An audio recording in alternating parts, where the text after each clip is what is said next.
Ito pa, mga busing oh. Ito. Ayan.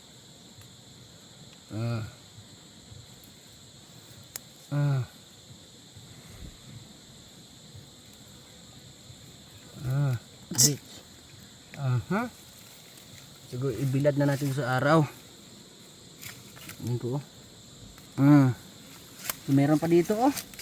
May nag-comment po, totoo bang takot ang kalabaw sa leech or linta?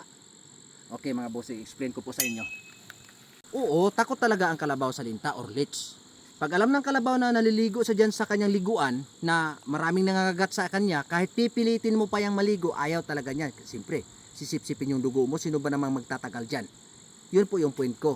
Nag-upload po kasi ako ng video na yung isang kalabaw ko na si Patani, ayaw niyang maligo. Pinipressure ko sana pero ayaw niya, takot siya sa leech or linta. So ito po, ipapakita ko po sa inyo ang leech. Ito po mga bossing sa gilid ni Akila, yan oh. Yan, leech po yan. Pati ito. Napilitan lang siyang lumubog kasi hindi niya alam na may leech doon eh. At ayun, umahon lang agad. Oh. At ito pa oh, si Digong oh. Ito sa paa ni Digong oh, ito oh. Ayan. So kukunin natin yan, tutusukin natin dito. Kasi mga salot yung mga yan eh. Ayan. Nan. Ayan po. May maliit pa dito sa kanyang paa oh. Digong.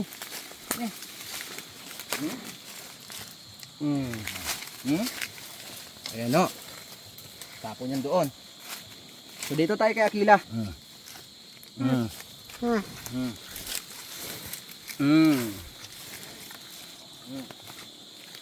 Maghanap pa tayo. Ito pa, ito pa.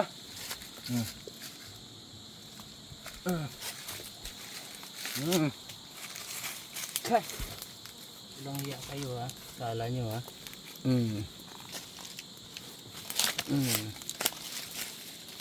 Hindi na kailangang anuhin yan. Ibabalik yan doon kasi ang dami-dami nito doon. At salot yan. Ito, dami talaga itong mga to. Walang hiya kayo.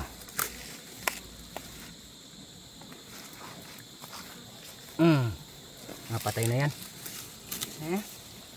Wala na. Ay, ari pa. Osos ko na dito pa. Na oh. Grabing dugo na. Wala na, busog na siya. Itong mga leech na to, pag nandito ho sila sa field na field nila wala na silang tubig, kakapit at kakapit talaga yan sa kalabaw. Mabubusog sila kahit ilang araw. Pag field na nilang may tubig na, doon na naman yan maninirahan. So kailangan kukunin at ganituhin o asalin. Yan.